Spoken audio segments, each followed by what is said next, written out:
Hello everyone, welcome back to another video. आज हम 8th class की पहली कविता पढ़ेंगे, ध्वनि विद क्वेश्चन आंसर। अगर आप इस चैनल पर नए हैं तो please subscribe Hindi revision and bell notification को भी ऑन कर दीजिए 10 to 10 नोटिफिकेशन पाने के लिए। तो चलिए शुरू करते हैं। अभी ना होगा मेरा अंत, अभी अभी तो आया है मेरे मन में मृदुल वसंत। अभी ना होगा मेरा अंत, अंत मतलब समाप्ति, मृदुल मतलब कोमल, वसंत मतलब फूल खिलने का ऋतु मतलब मौसम। इन पंक्तियों में कवि यह समझाना चाहते हैं कि अभी उनका अंत नहीं होगा, क्योंकि वह आशावादी है जैसा कि हमने जाना, और इस गुण की वजह से वह यह मानते हैं कि अभी उनका अंत नहीं होगा। वह अपने उद्देश्य को जब तक पूरा नहीं कर लेते, क्योंकि अभी कवि के जीवन में अमृत रूपी वसंत का मौसम आया है, अर्थात एक नया उत्साह और जोश आया है। उनके जीवन में फिर से वसंत के मौसम में चारों ओर फूल ही फूल और उनकी खुशबू फैली है, जो कि बहुत ही सुंदर लगती है।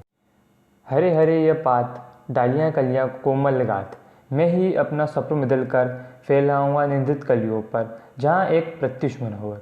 पात मतलब पत्ता, गात मतलब शरीर, स्वप्न मतलब सपना, मृदुल कर मतलब हाथ, और कलियों मतलब थोड़ी सी खिलने वाली कली। प्रत्युष सवेरा, मनोहर मतलब सुंदर। इन पंक्तियों में कवि प्रकृति का वर्णन करते हुए कहते हैं कि चारों ओर वृक्ष हरे भरे हैं और पौधों पर कली खिली है जो अब तक सो रही है। कवि कहते हैं, मैं सूर्य को लाकर इन अलसाई हुई कलियों को जगाऊंगा। इसका यह अर्थ है कि वह युवा पीढ़ी में नई प्रेरणा और उत्साह का संचार करेंगे और उन्हें जागृत करेंगे। जिस प्रकार सूर्य के आने से प्रकृति में एक नया जोश और उत्साह छा जाता है और चारों ओर हरियाली और फूलों की नई खुशबू फैल जाती है, पंक्तियों के माध्यम से कवि यह भी कहना चाहते हैं कि वह निराश और जिंदगी से हारे लोगों में जीवन दान देंगे। पुष्प पुष्प से तंद्रालस लालच खींच लूँगा, मैं अपना नव जीवन का अमृत संघर्ष सींच दूंगा। मैं द्वार दिखा दूंगा फिर उनको, है मेरा जहाँ अंत, अभी न होगा मेरा अंत। पुष्प मतलब फूल, तंद्रालस मतलब नींद में अलसा हुआ, लालच मतलब लालच, नव मतलब नए, अमृत मतलब सुधा, और संघर्ष खुशी के साथ, और सींच सिंचाई, द्वार दरवाजा, अनंत जिसका अंत कभी नहीं होता, और अंत मतलब खत्म। इन पंक्तियों में कवि प्रकृति के द्वारा निराश हताशा लोगों के जीवन में खुशियां भरना चाहते हैं। वे कहते हैं, मैं हर एक फूल से आलस्य को खींच दूंगा, अर्थात मैं आलस्य में पड़े युवकों के मन में नव जीवन का अमृत खुशियों से भर दूंगा। कवि खुशी खुशी यह कार्य करना चाहते हैं और हर युवा जाति के भीतर एक नया जोश भर देना चाहते हैं। उनके आलस्य को दूर कर देना चाहते हैं, जिससे प्रत्येक मानव सुखी से अपना जीवन जी सके, अर्थात मनुष्य को जीवन जीने की कला सिखाना चाहते हैं ताकि वे खुशीपूर्वक अपना जीवन जी सके। कवि का यह मानना है कि वह युवा पीढ़ी अगर अब अपने आलस्य को दूर कर अगर परिश्रम करेगी तो वह स्वर्ग को भी पा लेगी। जो ईश्वर को प्राप्त कर लेता है उसका अंत कभी नहीं होता।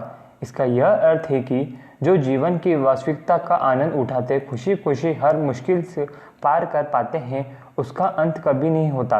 कहते हैं, जब तक वो नई पीढ़ियों को राह नहीं दिखा देते, सही दिशा का ज्ञान नहीं देते, तब तक उनका अंत नहीं होगा। क्योंकि कवि अभी जीवन में यह ठान कर आए हैं कि तब तक युवा पीढ़ी को सही राह नहीं दिखा देंगे, तब तक उनका अंत नहीं होगा। ये कविता यहीं समाप्त होती है। अब प्रश्न उत्तर करेंगे। प्रश्न 1, कवि को ऐसा विश्वास है कि उसका अंत अभी नहीं होगा। उत्तर, कवि को ऐसा विश्वास है उसका अंत अभी नहीं होगा। उसके अंदर जीवन को जीने की उत्साह, प्रेरणा व ऊर्जा कूट कूट के भरी है।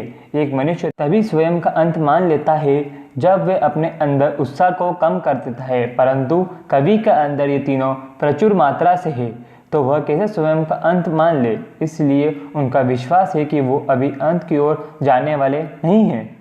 प्रश्न 2, फूलों को अंत तक विकसित करने के लिए कवि कौन कौन सा प्रयास करते हैं। उत्तर, फूलों को खिलने के लिए कवि उन कोमल कलियों को जो आलस्य से भरी है और सुबह अवस्था में पड़ी हुई है, अपने कोमल स्पर्श से जगाने का प्रयास करना चाहते हैं, ताकि वो नींद से जागकर एक मनोहरी सुबह का दर्शन कर सके। अर्थात युवा पीढ़ी को नींद से जगाने का प्रयास करते हैं, जो अपने जीवन के प्रति सचेत ना रहकर अपना जरूरी समय बर्बाद कर रही है, और वो ये सब अपनी कविता के माध्यम से करना चाहते हैं। प्रश्न 3, कवि पुष्पों को तंद्रा आलस्य से दूर हटाने के लिए क्या करना चाहते हैं? उत्तर, कवि पुष्पों को तंद्रा आलस्य से दूर हटाने के लिए उनके जीवन में अमृत रूपी पराग का संचार करना चाहते हैं।